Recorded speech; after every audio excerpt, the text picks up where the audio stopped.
Hello, Murtaza. Hi. Hi, Nico. Hi. So today, along with film critic Murtaza Ali Khan, whom I thank to be here with me, we will remember one of the greatest film directors in the history of cinema, as well as one of the most influential artists, we could say, of the 20th century, Federico Fellini. We will look through Fellini filmic works in the occasion of the centenary of his birth. Let's give a quick introduction to Fellini's early life and the beginnings of his career. Although Fellini spent most of his life in Rome, he was born in 1920 in a middle-class family in Rimini, a small town located in the Adriatic Sea coast and best known as a summer destination for wealthy foreign tourists. As a kid, Fellini was fascinated by the circus as well as other forms of local entertainment and popular theater. I think, for example, of variety shows, which consisted of a combination of music performances, slapstick comedy, and magic. Another great influence for the young Fellini was, of course, cinema, and he himself cited the films of Charlie Chaplin, the Marx Brothers, Laurel and Hardy, as highly influential for his future work. In addition, Fellini looked at the great tradition of American cartoons as an inspiration and used to spend hours and hours drawing sketches and inventing his eccentric characters. A few years later, in 1939, Fellini moved to Rome, along with his mother and sister. To me, this shift from the small-scale provincial life of Rimini to that of the capital city of Italy, it's quite relevant. And it somehow resonates with the condition of Italy, which from being a mainly agricultural economy was becoming a more and more industrialized and urbanized country. In Rome, Fellini enrolled at the Faculty of Law, but he could never complete his studies. He instead began a career in journalism, working as an illustrator for various magazines and newspapers. And while working as a journalist in Rome, Fellini made the acquaintance of people such as Cesare Zavattini, one of the foundational figures of Italian neorealism, and also actor and comedian Aldo Fabrizi, who will introduce him to his future mentor, the great film director Roberto Rossellini. How would you comment, Murtaza, upon Fellini's first steps in the film industry? For me, this phase of Fellini, it's very difficult to, separate it from the time that Italy was going through. We are talking about a very interesting phase. In fact, not just Italy, the whole of Europe was going through a very interesting turnaround. The economic crisis was slowly, paving way to a new sort of a political movement. And I can only imagine that a young Fellini, his mind would have been full of ideas, and coming from a rural place to an urban one, the kind of tumultuous conflict that he would have gone through as an artist at that point in time. And probably I feel somewhere the artist in him, as he would have interviewed more and more people, somewhere at one level or the other, he would have realized that cinema is slowly shaping up into this new art form, and which actually is like an accumulation of all the existing art forms. So probably that would have appealed, Fellini greatly, I feel, and probably that's what would have, taken him slowly in that direction, which started off, as a screenwriter with, writing those films for Rossellini, and leading to, him himself taking up filmmaking in a big way. How can we forget his contribution to a film like Rome Open City, for which he also got Oscar nomination as a screenwriter, and then it paved the way for Pesa, which was his second Oscar nomination. And I think, and one thing that I wanted to touch about, Aldo Fabrizi, is that Rossellini, when he, first met Fellini, he knew about his interview and his interactions with Aldo Fabrizi, all those years ago. And so Rossellini actually requested Fellini to help him cast him for that role of the priest in Rome Open City. So you see how the circle comes, full. All those interesting people that Fellini met in the 30s, eventually they had a stronger influence and probably paved the way for him becoming a bigger artist, so to say, not just someone who was associated with just one art form, but someone who was transcending these art forms and becoming into a more consummate sort of an artist. Yeah, What do absolutely, you think? How do you absolutely. look at this? Absolutely, and I appreciate that you reference to the work on Fellini on the Rome Open City, and how he was, this is quite certain, how he was involved in the character building for the figure of the priest, which will end up being probably the most iconic character of the movie, So it's quite important. I mean, for a director like Fellini, who has gained, worldwide recognition with his very personal cinema, but he sometimes overlooked, for his role in Italian neorealism, which is often associated, just to the names of Rossellini, De Sica, Visconti, but actually it was an important player, in the making of these films, absolutely. Absolutely.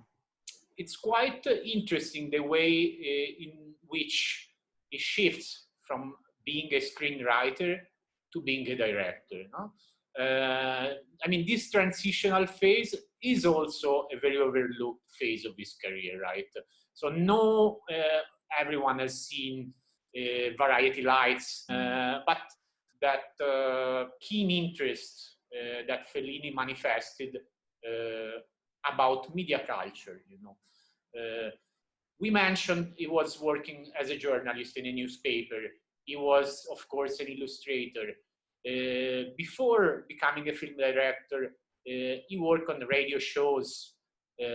Sometimes that's where he met Giulietta for the first time, his to-be wife. Exactly. And radio at the time was probably the real mass media in Italy, and there was a phenomenon of media convergence with other forms, the popular theater forms that were finding spot on the radio frequencies.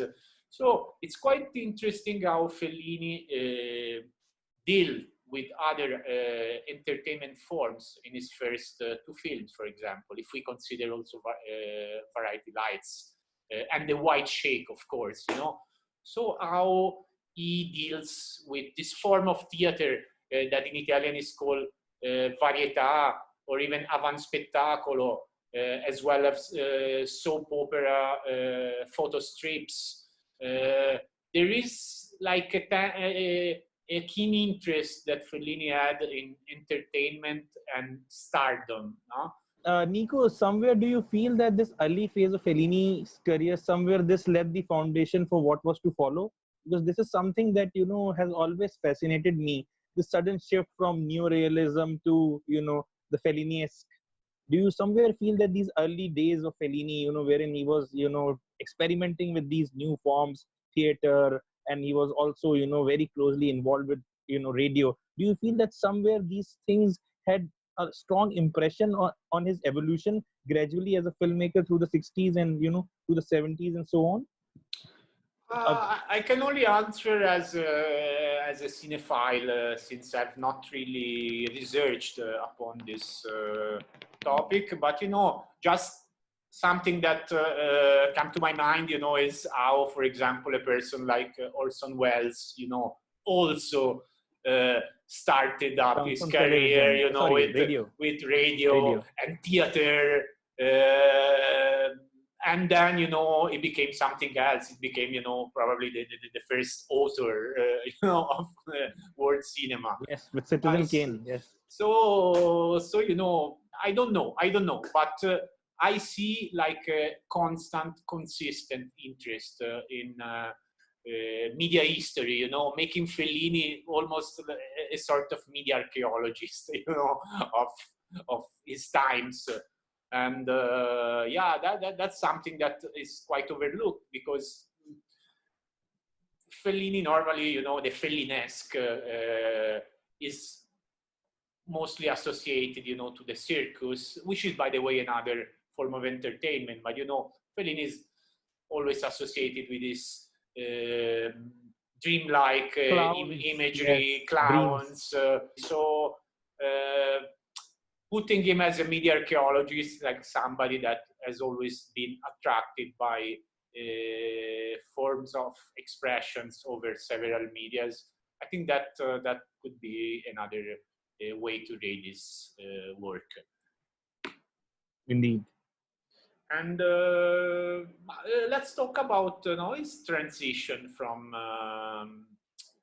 the neorealist phase, let's say, to his more, you know, personal cinema. This somehow, we are referring, of course, to the decade of the 50s, you know, being, you know, the late 40s and the early 50s, the neorealist period, and the 60s onward is really art cinema phase, where he was somehow in dialogue with other directors that that create, you know, a modernist cinema all over the world. You know, the 50s again are a transitional period, and I think this liminal state of his cinema is very interesting to discuss. Mm-hmm. What do you think?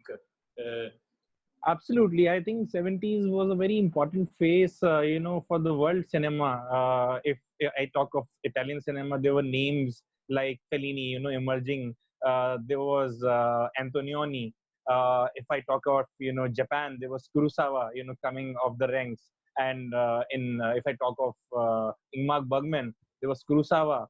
Uzo was also being slowly rediscovered. So I think 50 is a very important phase. And if I just focus on Fellini, for me, it is, you know, the decade wherein we got films like La Strada.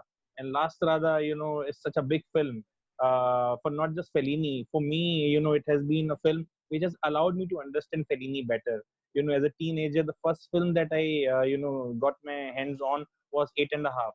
But probably I was a little too young, a little too early for me to explore a complex film like Eight and a Half.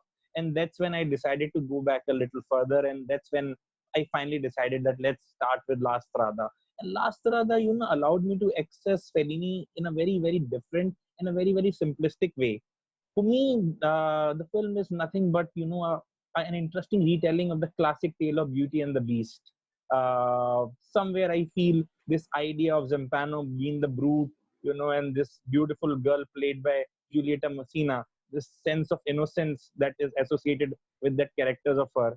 And if you see the complex relationships, I think I can't, you know, help but comment Fellini at how he was able to bring this classical idea of, you know, the fact that everybody is capable of being loved and everybody is capable of love. Sometimes we can tend to have this imagination that the wretched people probably are devoid of love. But watching La Strada, I get this sense of realization every time that every human being or everyone, I think, is capable of love, as we gradually saw through the character of Zampano, beautifully played by Anthony Quinn. And for Fellini, I think he was able to bring in those elements of circus with the clown. So again, you know, as we would gradually see more and more, you know, surrealistic images entering his film, I think La Strada is a great way to enter his body of work. If you are uninitiated or if you haven't seen much of Fellini, that is somewhere you can get started. Absolutely, and it's also a great film to witness the transition now between his neorealistic phase to his more personal cinema. No? For as far as I'm concerned, in the 50s, the movie that I somehow personally admire more from Fellini, or which I consider very important, is I Vitelloni. No? Absolutely, yeah. So 1953. I think one of his most influential films. So, you know, the depiction of the small town life is very important in this film, and it's something that will come back again along across his career. I think of Amarcord, you know. But, you know, more than anything, I admire I Vitelloni a lot because it's somehow an antecedent for a lot of independent cinema that will come much later, up I in personally cannot film imagine a history. film like Mean Streets. Yes, Scorsese's Mean Exactly. Streets. Even George Lucas, so many films. I think it's like an American Graffiti, for American example. Graffiti. It's But we unimaginable. could Yeah, go on. We could go on till the 90s or even the influence is endless. exactly. So, if I think about the genealogy of, independent cinema, I think of Orson Welles, and then I think of Vitelloni. These are Wow. somehow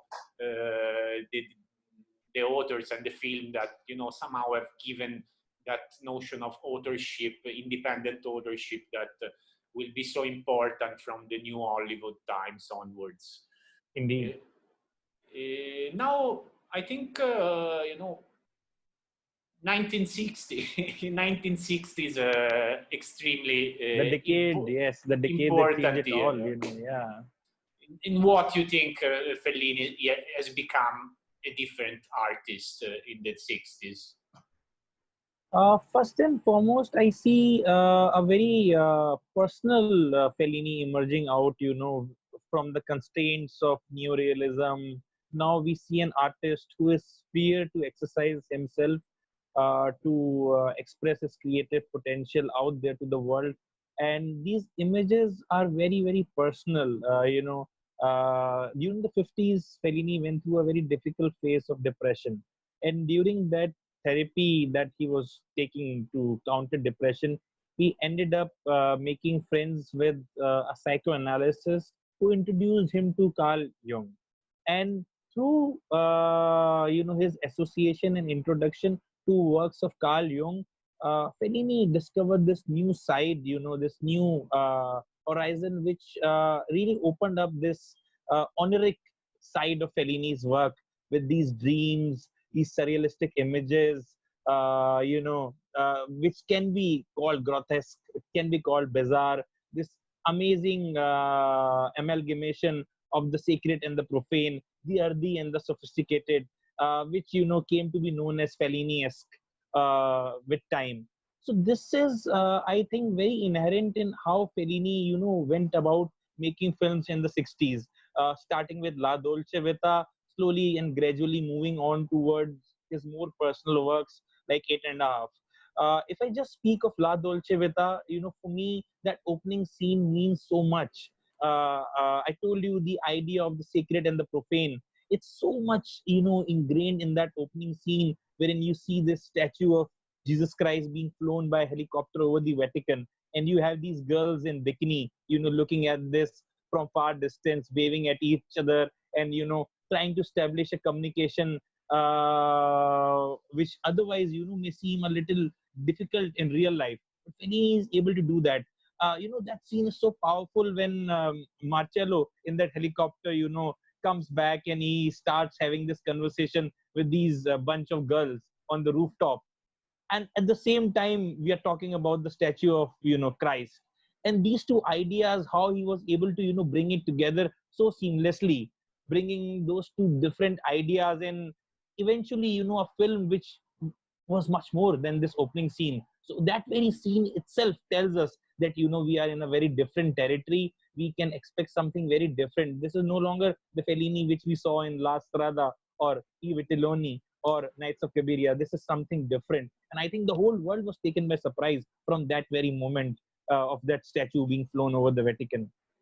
And actually, La Dolce Vita, even if it's not probably my favorite of Fellini's movies, is a source of iconic images that Part of the and popular so culture.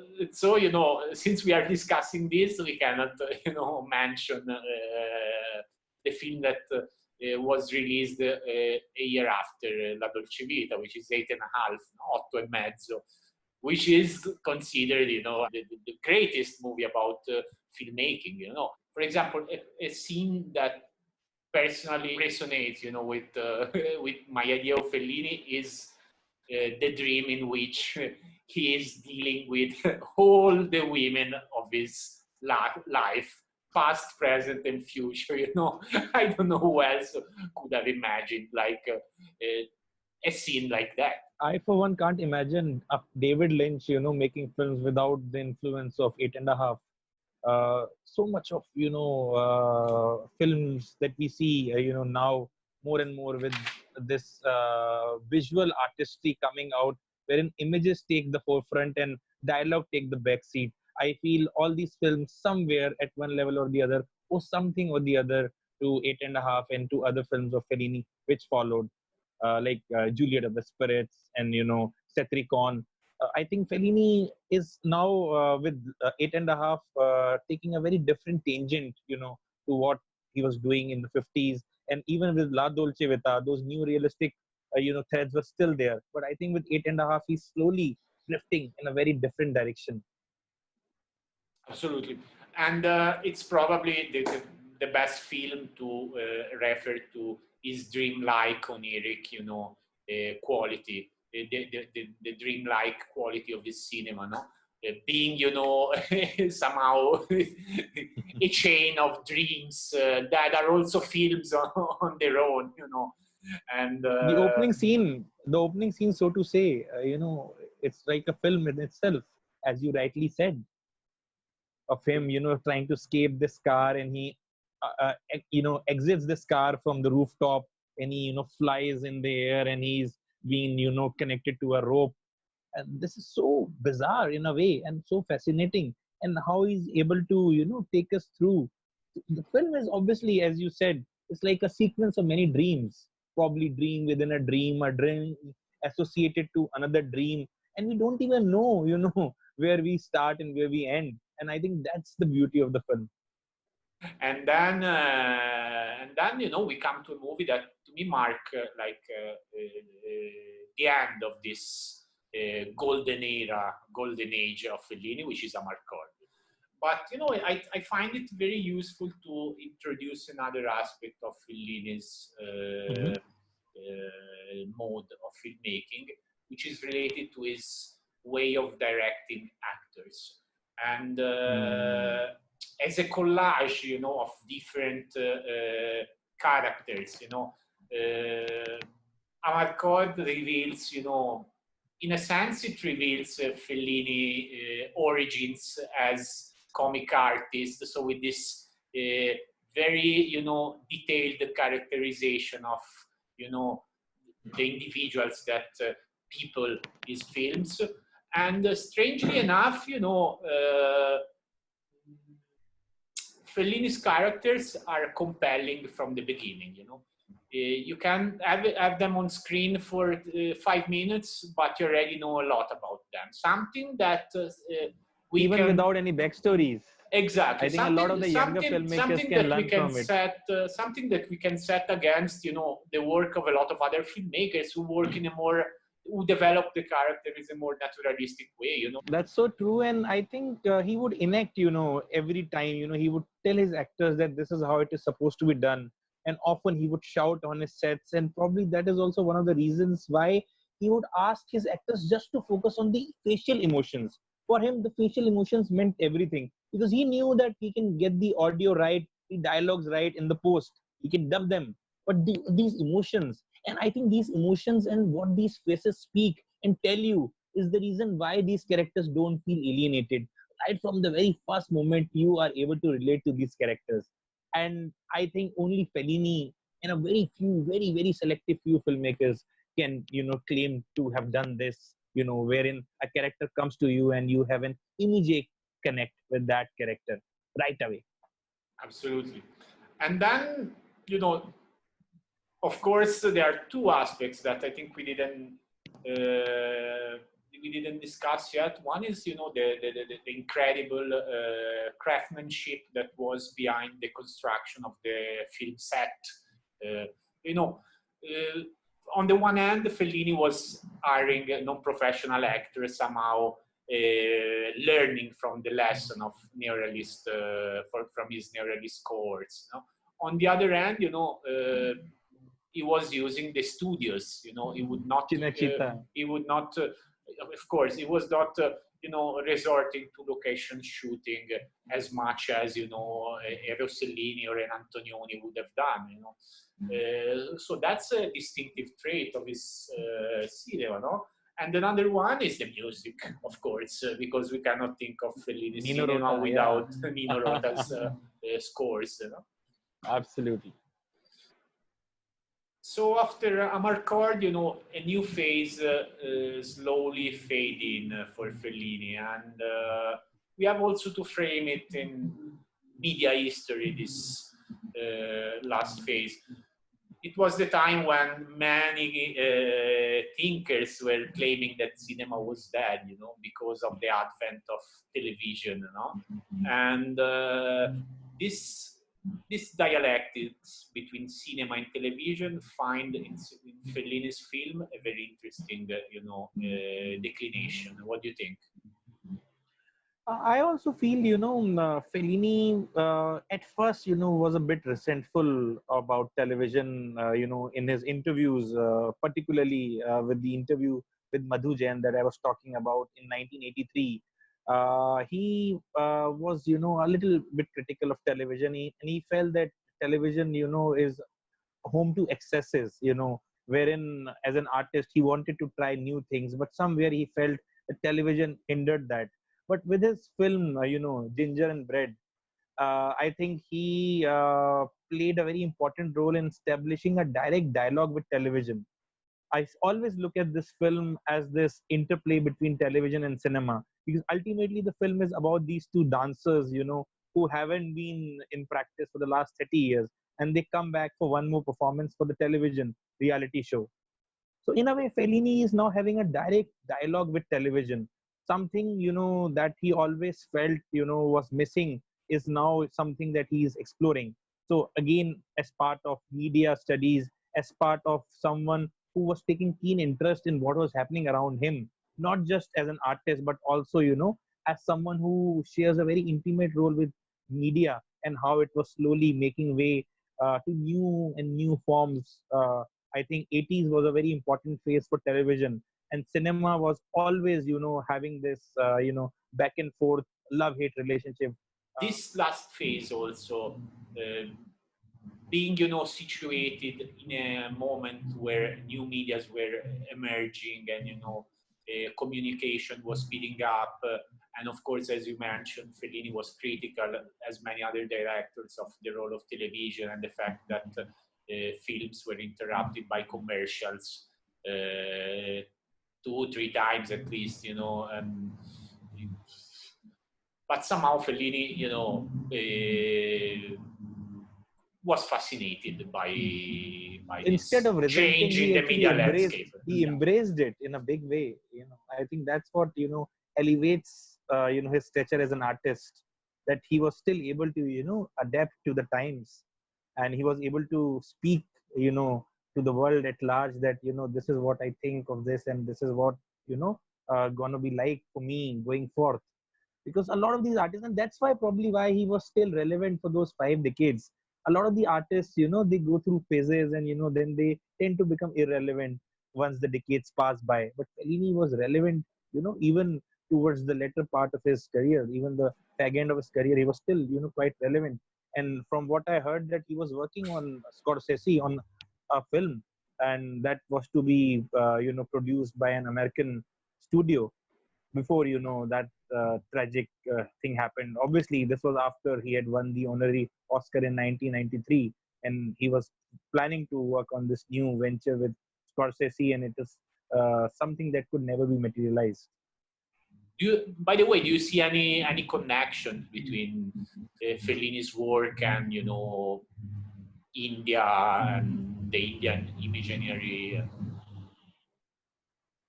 I think Fellini is one of the few filmmakers, whose work, transcended the barriers of language, transcended borders, transcended cultures, and his cinema was so visually powerful that probably like Chaplin, one of the very few filmmakers around who could, still communicate even in the absence of sound. And Fellini to India,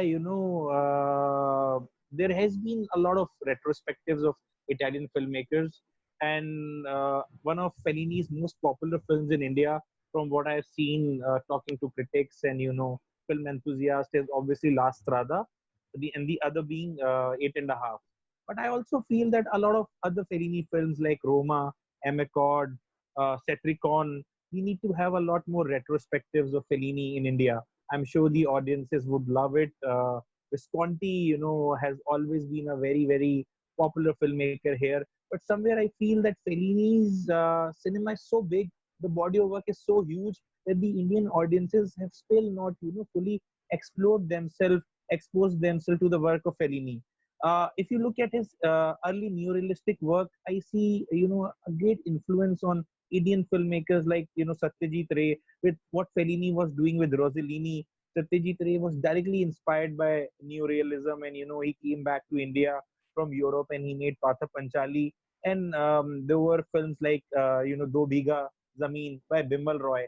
All these films have very strong neorealistic influences. And as I, have always maintained that Fellini's neorealistic phase is always something that, somewhere gets a little underestimated, because we are so much into, his work 60s onwards that we forget his work as a screenwriter, during the neorealistic phase. Those films like Rome Open City, Pesa, and later on he made these films like La Strada. That influence will always be there. And something that I would like to touch upon, which very few people know, is that Fellini was deeply influenced by Indian philosophy. In his office, he had, calendar art of, uh, Lord Krishna and Radha. And he also had the photograph of Pondicherry goddess. And he had a very strong, inclination towards Indian philosophy. He had an astropalmist, who, connected him, to a lot of, spiritual aspects of India. And, he always felt a very strong connect for India. But for some reason or the other, he couldn't travel to India. But I remember him telling to an Indian journalist once that probably, in my next incarnation, I would like to be born in India. So that's what, Fellini was all about. He really wanted, to have this strong connect with India. But due to some reason, he was never comfortable leaving Rome. Probably, he was not comfortable with traveling. I've heard that he had some issues, with flying and, taking these long tours. And he wanted to stay in Rome because probably he had so many images in his mind and he didn't want to, fill his mind with more images. As I told you earlier about his Jungian influence, and, he was one person who was actively, noting down his dreams. He was, every time he would wake up, he would try and remember his dreams and he would make those images. And perhaps somewhere at one level or the other, these images made way in his movies. Thank you very much, Murtaza. Thank you very much. Thank you so much for having me, Nico. Thank you so much. It was a pleasure, and see you soon. Maybe in real life. Definitely on the other side of the lockdown. Great. Bye. Bye. Have a good time.